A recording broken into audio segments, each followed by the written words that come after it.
Hi friends, ನಮಸ್ತೆ. ಇವತ್ತಿನ Bhargavi LLB serial ನಲ್ಲಿ ಏನಾಗುತ್ತೆ ಅಂತ ನೋಡೋಣ ಬನ್ನಿ. ಸೊ ಅದಕ್ಕೂ ಮುಂಚೆ ಇನ್ನು ಈ ಚಾನಲ್ ಯಾರು ಸಬ್ಸ್ಕ್ರೈಬ್ ಮಾಡದೆ ವಿಡಿಯೋ ನೋಡ್ತಾ ಇದ್ದೀರಾ ದಯವಿಟ್ಟು ಸಬ್ಸ್ಕ್ರೈಬ್ ಮಾಡ್ಕೊಳ್ಳಿ, ಲೈಕ್ ಮಾಡಿ ಅಂಡ್ ಶೇರ್ ಮಾಡಿ. ಹಿಂದಿನ ಸಂಚಿಕೆ ನಾವು ಹೇಳಿರೋ ಹಾಗೆ ಭಾರ್ಗವಿಗೆ ನಿಜವಾದ ಕೊಲೆಗಾರ ಯಾರು ಅಂತ ಕ್ಲೂ ಸಿಕ್ಕಿರುತ್ತೆ. ಅದೇ ಕಾರಣಕ್ಕೆ ನಿಜವಾದ ಕೊಲೆಗಾರ ಯಾರು ಅಂತ ಕಂಡುಹಿಡಿಯಕ್ಕೆ ಪೊಲೀಸರನ್ನು ಜೊತೆಗೆ ಕರ್ಕೊಂಡ್ ಬಂದಿರ್ತಾಳೆ ಭಾರ್ಗವಿ ಜೊತೆ ಅರ್ಜುನ್ ಮತ್ತು ಪ್ರತಾಪ ಮತ್ತೆ ಕೆಲವೊಂದು ಪೊಲೀಸರು ಸಹಿತ ಇರ್ತಾರೆ. ಪೊಲೀಸರನ್ನ ನೋಡಿ ಜೆಪಿ, ಏನಿದು, ಏನ್ ಮಾಡ್ತಾ ಇದ್ದೀರಾ? ಗಂಡ ಹೆಂಡತಿ ಏನಾದ್ರು ದೊಡ್ಡ ಪ್ರಾಬ್ಲಮ್ ಮಾಡ್ತಾ ಇದ್ದೀರಾ? ಯಾಕೆ ಪೊಲೀಸರು ಬಂದಿದ್ದಾರೆ ಅಂತ ಕೇಳಿದಾಗ, ಹಾಗಲ್ಲ ಮಾವ, ನಿಜವಾದ ಕೊಲೆಗಾರ ಯಾರು ಅಂತ ಗೊತ್ತಾಯ್ತು ಅಂತ ಹೇಳಿದಾಗ, ನಾನು ಹೇಳಿಲ್ವಾ ನಿನಗೆ ವಿಕ್ಕಿ ಕೊಲೆ ಮಾಡಿಲ್ಲ ಅಂತ, ಮತ್ತೆ ಅದನ್ನ ಎಷ್ಟು ಸರಿ ಹೇಳ್ಬೇಕು ಅಂತ ಜೆಪಿ ಕೇಳ್ತಾನೆ. ಆಗ ಭಾರ್ಗವಿ, ಹೌದು ಮಾವ, ನಿಜ, ಈ ಕೊಲೆ ನಾವು ವಿಕ್ಕಿ ಮಾಡೇ ಇಲ್ಲ, ಬದಲಾಗಿ ಬೇರೆಯವ್ರು ಮಾಡಿದ್ದಾರೆ ಅಂತ ಹೇಳ್ತಾ ಇರ್ತಾಳೆ. ಈ ಕಡೆ ಬೃಂದ ಯಾರ್ದೋ ಫೋಟೋನ ತೆಗಿತಾ ಇರ್ತಾಳೆ. ಫೋಟೋ ತೆಗಿತಾ ಇರೋ ಹುಡುಗಿ, ರೀ ಯಾಕ್ರಿ ನನ್ನ ಪರ್ಮಿಷನ್ ಫೋಟೋ ತೆಗಿತಾ ಇದ್ದೀರಾ, ಡಿಲೀಟ್ ಮಾಡ್ರಿ ಅದನ್ನ ಅಂತ ಕೂಗ್ತಾ ಇರ್ತಾಳೆ. ಅವಳು ನೋಡೋಕೆ ಸೇಮ್ ಸಂಧ್ಯನ್ ತರನೇ ಇರ್ತಾಳೆ. ಅಂದ್ರೆ ಬೃಂದನ್ ತಲೆಯಲ್ಲಿ ಏನೋ ಒಂದ್ ದೊಡ್ಡ ಪ್ಲಾನ್ ಓಡ್ತಾ ಇರತ್ತೆ. ಆಗ ಹುಡುಗಿ, ರೀ ಡಿಲೀಟ್ ಮಾಡ್ರಿ, ನನ್ ಬಸ್ ಹೋಗುತ್ತೆ ಅಂತ ಹೇಳ್ತಾ ಇರುವಾಗ, ನೀನ್ ಹತ್ಬೇಕಾಗಿರೋದು ಬಸ್ನಲ್ಲ, ನನ್ನ ಕಾರ್ನ, ನಿನ್ ಜೊತೆ ನಾನು ಸ್ವಲ್ಪ ಮಾತಾಡ್ಬೇಕು, ನಿನಗೆ ಒಂದು ಬಂಪರ್ ಆಫರ್ ಇಟ್ಟಿದ್ದೀನಿ ಅಂತ ಹೇಳ್ತಾ ಇರ್ತಾಳೆ. ಪಾಪ ಆದ್ರೆ ಹುಡುಗಿಗೆ ಏನು ಅರ್ಥನೇ ಆಗ್ತಾ ಇರೋದಿಲ್ಲ. ಏನ್ರಿ ಮಾತಾಡ್ತಾ ಇದ್ದೀರಾ, ಯಾರಿ ನೀವು ಅಂತ ಕೇಳ್ತಾ ಇರುವಾಗ, ವೇಟ್ ಮಾಡು ಎಲ್ಲ ಗೊತ್ತಾಗುತ್ತೆ ಅಂತ ಹೇಳಿ ಫೋಟೋನ ಕ್ಲಿಕ್ ಮಾಡ್ಕೋತಾ ಇರ್ತಾಳೆ.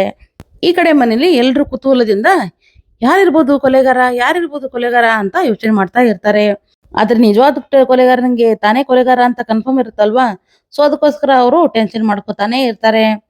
ಆದ್ರೆ ನಾವು ನೋಡೋ ಆಂಗಲ್ ನಲ್ಲಿ ಎಲ್ರು ಕೊಲೆಗಾರರ ತರನೇ ಕಾಣಿಸ್ತಾ ಇರ್ತಾರೆ. ಪೊಲೀಸರು ತಮ್ಮ ಜೊತೆಗೆ ಕೊಲೆಗಾರನ ಬಗ್ಗೆ ಎಲ್ಲ ಹೇಳಿರುವಂತ ವ್ಯಕ್ತಿನ ಬೇರೆ ಕರ್ಕೊಂಡ್ ಬಂದಿರ್ತಾರೆ. ಆ ವ್ಯಕ್ತಿ ಹಾಕಿರೋ ಮಾಸ್ಕ್ ನ ಪೊಲೀಸರು ತೆಗೆದಾಗ ವಂದನ ನಮ್ಮನಿಗೆ ಶಾಕ್ ಆಗುತ್ತೆ. ಯಾಕಂದ್ರೆ ನಿಜವಾದ ಕೊಲೆಗಾರ ಬೇರೆ ಯಾರು ಆಗಿರೋದಿಲ್ಲ, ವಂದನ ನಮ್ಮನೆ ಆಗಿರ್ತಾಳೆ, ಅಂದ್ರೆ ಸಿತಾರ. ಆಗ ಭಾರ್ಗವಿ, ಮಾವ ನೀವ್ ಹೇಳಿದ್ದು ನಿಜಾನೇ, ವಿಕಿ ಕೊಲೆನ ಮಾಡಿಲ್ಲ, ಬದಲಾಗಿ ಬೇರೆಯವರು ಕೊಲೆ ಮಾಡಿದ್ದಾರೆ.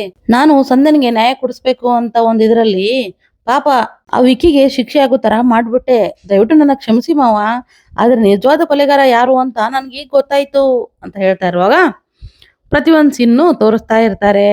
ಆ ಕೊಲೆ ಮಾಡಿರೋ ಟೈಮ್ನಲ್ಲಿ ಆ ವ್ಯಕ್ತಿ ಬಂದು ಕಾರ್ ಹತ್ರ ಬಂದು ನಿಂತ್ಕೋತಾನೆ. ಮೇಡಮ್, ನೀವ್ ಹೇಳಿದ್ರಲ್ಲ ಆ ಸಂಧ್ಯನ್ ಕತೆ ಮುಗಿಸು ಅಂತ, ನೋಡಿ ಆ ಸಂಧ್ಯನ್ ಕತೆ ಮುಗೀತು, ಇನ್ಮೇಲೆ ನಿಮ್ಗೆ ಯಾವ ತೊಂದರೆನೂ ಇರಲ್ಲ ಅಂತ ಹೇಳಿದಾಗ, ಬೇಷ್, ಒಳ್ಳೆ ಕೆಲಸನೇ ಮಾಡಿದೆ, ನಿನಗೇನ್ ಬೇಕೋ ಅದನ್ನ ನಾನು ನಿನ್ನ ಹತ್ರ ತಲುಪಿಸ್ತೀನಿ, ನೀನೇನು ತಲೆ ಕೆಡಿಸ್ಕೋಬೇಡ, ಒಟ್ಟನೆ ನನ್ನ ಮಗ ಆರಾಮಾಗಿದ್ರೆ ಸಾಕು, ನಾಳೆನೇ ಆ ಕೇಸು ಮುಗಿದೋಗುತ್ತೆ, ಅಂದ್ರೆ ನನ್ನ ಮಗ ಆರಾಮಾಗಿ ಇರ್ತಾನೆ, ಇನ್ಮೇಲೆ ನನ್ಗೆ ಯಾವ ಟೆನ್ಷನು ಇಲ್ಲ ಅಂತ ಸಿತಾರ ಹೇಳ್ತಾ ಇರ್ತಾಳೆ. ಇದೆಲ್ಲ ಮಾತನ್ನ ಕೇಳಿ ಶಕ್ತಿಗಂತರೂ ಫುಲ್ ಶಾಕೇ ಆಗಿರುತ್ತೆ. ಅಂದ್ರೆ ಇದನ್ನೆಲ್ಲ ಮಾಡಿದಿರೋದು ನನ್ನ ಹೆಂಡ್ತಿನ, ನಾನು ನಂಬಕ್ಕೆ ಆಗ್ತಾ ಇಲ್ಲ ಅಂತ ಅನ್ಕೊಂಡು ಯೋಚನೆ ಮಾಡ್ಕೊಂಡು ನಿಂತ್ಕೊಂಡ್ಬಿಡ್ತಾನೆ. ಆದ್ರೆ ಜೆಪಿಗೆ ಶಾಕ್ ಹೊಡೆದಂಗ ಆಗ್ಬಿಡುತ್ತೆ. ಅಯ್ಯೋ, ಇದನ್ನ ಮಾಡಿರೋದು ಸಿತಾರನ್ನ, ಅಯ್ಯೋ ಇವಾಗ ಏನ್ ಮಾಡೋದು ಅಂತ ಯೋಚನೆ ಮಾಡ್ಕೊಂಡು ನಿಂತಿರುವಾಗ ಸಿತಾರ ಏನು ಮಾತಾಡದೆ ಕೆಳಗಡೆ ಮುಖ ಮಾಡ್ಕೊಂಡು ನಿಂತ್ಕೊಂಡೇ ಬಿಡ್ತಾಳೆ. ಆಗ ಭಾರ್ಗವಿ ಸಿತಾರನ ಹತ್ರ ಬಂದು, ಏನ್ರಿ ನೀವು ಹೆಣ್ಣಾಗಿ ಈ ತರ ಕೆಲಸ ಮಾಡೋದಾ, ಆ ಮನೇಲಿ ನೀವು ಒಬ್ರು ನೆಟ್ಟಿಗಿರೋದು ಅಂತ ಅನ್ಕೊಂಡಿದ್ದೆ, ನಿಮ್ನ ಎಷ್ಟು ಒಳ್ಳೆಯವರು ಅಂತ ನಾನು ಅನ್ಕೊಂಡಿದ್ದೆ, ಅದೇನ್ರಿ ನೀವು ಮನುಷ್ಯ ರೂಪದಲ್ಲಿರೋ ರಾಕ್ಷಸಿ ಅಂತ ಪ್ರೂವ್ ಮಾಡ್ಬಿಟ್ರಲ್ಲ, ಮಗನಿಗೋಸ್ಕರ ಒಂದ್ ಹೆಣ್ಣಿನ ಕೊಲೆನೆ ಮಾಡ್ಬಿಟ್ರಲ್ಲ, ನೀವು ಮನುಷ್ಯರೇ ಅಲ್ಲ ಅಂತ ಭಾರ್ಗವಿ ಸಿತಾರನ ಬೈತಾ ಇರ್ತಾಳೆ. ಭಾರ್ಗವಿ ಸಿತಾರನ ಬೈಯೋದನ್ನ ಕಂಡು ಶಕ್ತಿಗೆ ಕೋಪ ಬರುತ್ತೆ. ಏ ಭಾರ್ಗವಿ, ನೀನು ನನ್ನ ಹೆಂಡತಿಗೆ ಏನೇನೋ ಮಾತಾಡ್ಬೇಡ, ನನ್ನ ಹೆಂಡತಿ ಈ ತರ ಮಾಡೋಳಲ್ಲ, ಅವಳು ತುಂಬಾನೇ ಒಳ್ಳೆಯವಳು, ಅವಳು ಕೊಲೆ ಎಲ್ಲ ಮಾಡೋಕ್ ಹೋಗಲ್ಲ, ನೀನು ನನ್ನ ಹೆಂಡತಿ ಮೇಲೆ ಆಪಾದನೆ ಮಾಡ್ಬೇಡ ಅಂತ ಸಿಟ್ಟಾಗಿ ವಾರ್ ಮಾಡೋಕೆ ಶುರು ಮಾಡ್ತಾನೆ ಭಾರ್ಗವಿಗೆ. ಆಗ ಭಾರ್ಗವಿ, ಸರ್ ನಾನೇನು ಸುಮ್ನೆ ಆಪಾದನೆ ಮಾಡ್ತಾ ಇಲ್ಲ ಸರ್, ಇವರೇ ಕೊಲೆ ಮಾಡ್ಸಿರೋದು ಅಂತ ನನ್ ಕಡೆ ಎಲ್ಲ ಪ್ರೂಫ್ ಇದೆ ಸರ್ ಅಂತ ಹೇಳ್ತಾ ಇರ್ತಾಳೆ. ಆಗ ಪ್ರತಾಪ, ರೀ ಮುಖ ಏನ್ ನೋಡ್ತಾ ಇದ್ದೀರಾ, ಹಾಕ್ರಿ ಇವ್ರಿಗೆ ಕೋಳನ, ಅರೆಸ್ಟ್ ಮಾಡಿ, ಮಗನ್ಗೋಸ್ಕರ ಒಂದ್ ಹೆಣ್ಣಿನ ಕೊಲೆ ಮಾಡ್ರು ಮಹಾ ತಾಯಿ ಈಕೆ, ಫಸ್ಟ್ ಇವ್ರನ್ನ ಜೈಲಿಗೆ ಕಳಿಸಿ ಅಂತ ಅಲ್ಲಿಂದ ಎಳ್ಕೊಂಡು ಹೋಗೋಕೆ ಕೋಳ ಹಾಕಕ್ ಶುರು ಮಾಡ್ತಾರೆ. ಆಗ ಶಕ್ತಿಗೆ ತುಂಬಾನೇ ಸಿಟ್ಟು ಬರುತ್ತೆ. ಏ ಜೆಪಿ, ನೀನಾದ್ರೂ ಹೇಳೋ ನಿನ್ ಸೊಸೆಗೆ, ಹೇಗಾದ್ರೂ ಮಾಡಿ ನನ್ನ ಹೆಂಡತಿನ ಉಳಿಸೋ, ಅವಳು ಈ ತರ ಮಾಡೋಕೆ ಸಾಧ್ಯನೇ ಇಲ್ಲ ಕಣೋ, ದಯವಿಟ್ಟು ಏನಾದ್ರೂ ಮಾಡೋ ಅಂತ ಗೋಗುರಿಯಕ್ಕೆ ಶುರು ಮಾಡ್ತಾನೆ. ಆದ್ರೆ ಯಾರು ಏನು ಕೇಳೋದೇ ಇಲ್ಲ. ಸಿತಾರನ್ ಕೈಗೆ ಕೋಳ ಹಾಕಿ ಬಿಡ್ತಾರೆ. ಅದನ್ನ ಕಂಡು ಶಕ್ತಿಗೆ ತುಂಬಾನೇ ಬೇಜಾರಾಗುತ್ತೆ. ಅಯ್ಯೋ ಬಿಡಿಸ್ರೋ, ಅವಳು ಆತರ ಮಾಡೋಳಲ್ಲ, ಬಿಡಿಸ್ರೋ ಅಂತ ಹೇಳ್ತಾ ಇರುವಾಗ ಯಾರು ಏನು ಕೇಳದೆ ಜೆಪಿ ಅವನ್ನ ಗಟ್ಟಿಯಾಗಿ ಹಿಡ್ಕೊಂಡ್ಬಿಡ್ತಾನೆ.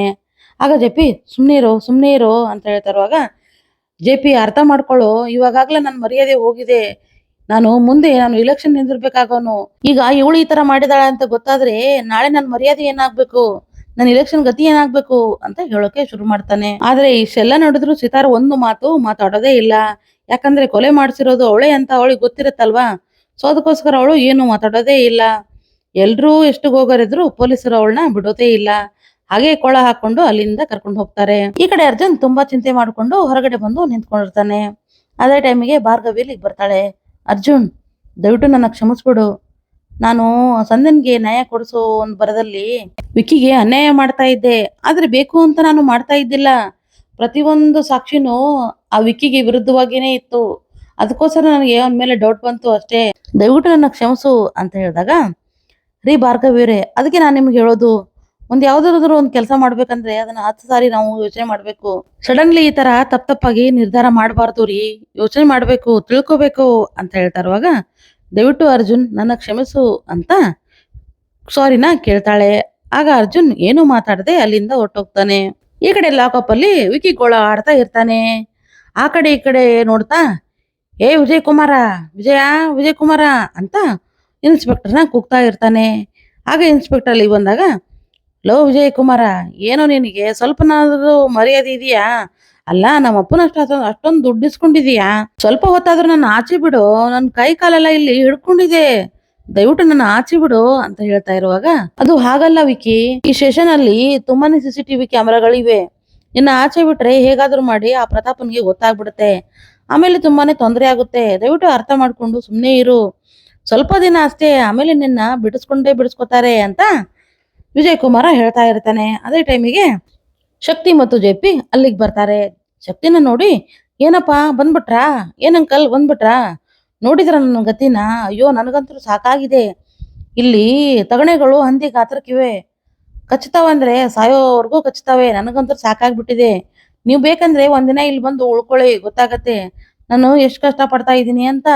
ದಯವಿಟ್ಟು ನನ್ನ ಅರ್ಥ ಮಾಡ್ಕೊಂಡು ನನ್ನ ಇಲ್ಲಿಂದ ಬಿಡಿಸ್ಬಿಡಿ, ನನಗಂತೂ ಸಾಕಾಗೋಗಿದೆ. ಅಲ್ಲ, ಈ ಕೊಲೆನೇ ನಾನು ಮಾಡಿಲ್ಲ ಅಂದ್ಮೇಲೆ ನಾನು ಯಾಕೆ ಈ ಶಿಕ್ಷೆ ಅನುಭವಿಸ್ಬೇಕು ಅಂತ ಹೇಳ್ತಾ ಇರ್ತಾನೆ. ಈ ಕಡೆ ಮನೇಲಿ ಎಲ್ರಿಗೂ ಭಾರ್ಗವಿ ಮೇಲೆ ಸಿಟ್ಟು ಬಂದಿರುತ್ತೆ. ಆಗ ವಂದನ, ನೋಡಿದಿ ಆಂಟಿ, ಇವಳು ಏನು ಮಾಡಿದಾಳೆ ಅಂತ, ನಮ್ಮನ್ನೇ ಜೈಲಿಗಟ್ಟಿದ್ದಾಳೆ ಅಂತ ಮಾತಾಡ್ಕೋತಾ ಇರ್ತಾರೆ. ಅದೇ ಟೈಮಿಗೆ ಭಾರ್ಗವಿ ಹೊರಗಿಂದ ಒಳಗಡೆ ಬರ್ತಾಳೆ. ಭಾರ್ಗವಿನ ನೋಡಿ JP ಹೆಂಡ್ತಿ, ಏಯ್ ನಿಂತ್ಕೊಳ್ಳೆ ಅಲ್ಲಿ, ಇನ್ನೂ ಏನೇನ್ ಮಾಡ್ಬೇಕು ಅನ್ಕೊಂಡಿದೀಯಾ? ಈ ಮನೆ ಹಾಳು ಮಾಡಿದ್ದು ನೀನು, ಸಾಕು, ನಡಿ ಆಚೆ ಅಂತ ಬೈತಾ ಇರ್ತಾಳೆ. ಆಗ ವಂದನ, ಏಯ್ ಮನೆ ಹಾಳಿ, ಇನ್ನೇನೇ ಮಾಡ್ಬೇಕು ಅನ್ಕೊಂಡಿದ್ಯಾ? ನನ್ನ ಅರ್ಜುನ್ನ ಕಿತ್ಕೊಂಡೆ, ಆಮೇಲೆ ನನ್ನ ತಮ್ಮನ ಜೈಲ್ಗಟ್ಟಿದೆ, ಈಗ ನನ್ನ ತಾಯಿನ ಜೈಲ್ಗೆ ಹಾಕ್ತಾ ಇದೀಯಾ? ನಿನ್ನ ಹೀಗೆ ಬಿಟ್ರೆ ಸುಮ್ಮನೆ ಆಗಲ್ಲ ಕಣೆ, ನಿನ್ಗೇನಾದ್ರೂ ಒಂದು ಗತಿ ಕಾಣಿಸ್ಲೇಬೇಕು ಅಂತ ವಂದನ ಬೈಯೋಕೆ ಶುರು ಮಾಡ್ತಾಳೆ. ಆಗ ಅರ್ಜುನ್ ತಾಯಿ ಬಂದು, ಇವಳನ್ನ ಹೀಗೆ ಬಿಟ್ರೆ ಸುಮ್ಮನೆ ಇರಲ್ಲ, ಇವಳಿಗೆ ಎರಡು ಬಾರಿಸ್ಬೇಕು ಅಂತ ಕೈ ಎತ್ತೋಕೆ ಬರ್ತಾಳೆ. ಅದೇ ಟೈಮಿಗೆ ಅರ್ಜುನ್ ಹೊರಗಡೆಯಿಂದ ಒಳಗಡೆ ಬರ್ತಾನೆ. ಮಾಮ್, ಸಾಕ್ ಮಾಡಿ, ಏನಕ್ಕೆ ಅವಳನ್ನ ಹೊಡಿತಾ ಇದ್ದೀರಾ? ಅವಳೇನು ತಪ್ಪು ಮಾಡೇ ಇಲ್ಲ. ಮುಂಚೆ ವಿಕಿ ವಿಷಯದಲ್ಲಿ ಅವಳು ತಪ್ಪು ಮಾಡಿದ್ಲು ನಿಜ, ಆದ್ರೆ ಇವತ್ತು ಮಾಡಿದ್ದವಳು ಸರಿಯಾಗಿ ಮಾಡಿದಾಳೆ. ನಿಜವಾದ ಕೊಲೆಗಾರನಿಗೆ ಶಿಕ್ಷೆ ಆಗೋ ತರ ಮಾಡೇ ಮಾಡ್ತಾಳೆ ಅಂತ ಹೇಳ್ತಾ ಭಾರ್ಗವಿ ಕೈನ ಹಿಡ್ಕೋತಾನೆ. ಆಗ ಭಾರ್ಗವಿಗೆ ತುಂಬಾನೇ ಖುಷಿ ಆಗತ್ತೆ.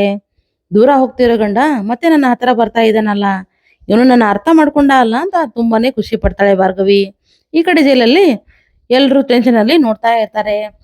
ವಿಕಿ ನೋಡ್ತಾ ಇರುವಾಗ, ಏನಪ್ಪಾ, ಏನ್ ಈ ತರ ನಿಂತ್ಕೊಂಡಿದ್ದೀರಾ? ಏನಾದ್ರು ಮಾತಾಡಿ, ನನ್ಗೆ ಇಲ್ಲಿರೋಕ್ ಆಗ್ತಾ ಇಲ್ಲ. ಆ ಪ್ರತಾಪ ಯಾವ್ದೋ ಹೆಣ್ಣು ನಿಜವಾದ ಕೊಲೆ ಮಾಡಿದಾಳೆ ಅಂತ ಅವಳ ಹಿಡಿಯೋಕ್ ಹೋಗಿದ್ದಾನೆ. ನಿಜವಾದ ಕೊಲೆಗಾರ ಯಾರು ಅಂತ ಗೊತ್ತಾಯ್ತಾ? ಹೇಳುವಪ್ಪ, ಹೇಳು ಅಂತ ಹೇಳ್ತಾ ಇರುವಾಗ, ನಿಜವಾದ ಕೊಲೆಗಾರನ್ನ ಪೊಲೀಸರು ಪೊಲೀಸ್ ಸ್ಟೇಷನ್ಗೆ ಕರ್ಕೊಂಡ್ಬರ್ತಾರೆ. ಅಂದ್ರೆ ಸಿತಾರನ್ನ ಅಲ್ಲಿ ಕರ್ಕೊಂಡ್ಬರ್ತಾರೆ. ಆಗ ಸಿತಾರನ್ನ ನೋಡಿ ವಿಕಿ, ಅಮ್ಮ ನೀನ್ ಯಾಕೆ ಇಲ್ಲಿಗೆ ಬಂದಿದೀಯಾ? ಅಪ್ಪ, ಅಮ್ಮನ ಯಾಕೆ ಇಲ್ಲಿ ಕರ್ಕೊಂಡ್ ಬಂದಿದೀಯಾ? ಅಮ್ಮನ್ಗೆ ನನ್ನ ಈ ತರ ನೋಡಿದ್ರೆ ಟೆನ್ಷನ್ ಆಗುತ್ತೆ, ದಯವಿಟ್ಟು ಅವ್ರನ್ನ ಆಚೆ ಕರ್ಕೊಂಡು ಹೋಗಿ, ಅವ್ರು ಇಲ್ಲಿಗೆಲ್ಲ ಬರಬಾರ್ದು, ಹೋಗಪ್ಪ, ಅಮ್ಮನ ಬಿಟ್ಬಾ ಅಂತ ಹೇಳ್ತಾ ಇರ್ತಾನೆ. ಆಗ JP, ವಿಕಿ ಸುಮ್ಮನೆ ಇರು, ವಿಷಯ ಬೇರೆನೇ ಇದೆ ಅಂತ ಹೇಳ್ತಾ ಇರುವಾಗ ಪೊಲೀಸ್ ಸಿತಾರ ಕೈ ಎತ್ತಿ ಹಾಕಿರೋ ಕೋಳನ ತೋರಿಸ್ತಾನೆ. ಆಗ ವಿಕಿಗೆ ಶಾಕ್ ಆಗುತ್ತೆ. ಏನಿದು, ಅಮ್ಮನ ಕೈಲಿ ಕೊಳ ಇದೆ ಅಂದ್ರೆ ಏನಾಗಿರ್ಬೋದು ಅಂತ ಯೋಚನೆ ಮಾಡಿಕೊಂಡು ನಿಂತ್ಕೊಂಡ್ಬಿಡ್ತಾನೆ. ಸೊ ಇಲ್ಲಿಗೆ ಈ ಸಂಚಿಕೆ ಎಂಡ್ ಆಗುತ್ತೆ. ಈ ಸಂಚಿಕೆ ನಿಮಗೆ ಇಷ್ಟ ಆದ್ರೆ ಖಂಡಿತ ಲೈಕ್ ಮಾಡಿ, ಶೇರ್ ಮಾಡಿ ಅಂಡ್ ಸಬ್ಸ್ಕ್ರೈಬ್ ಮಾಡಿ.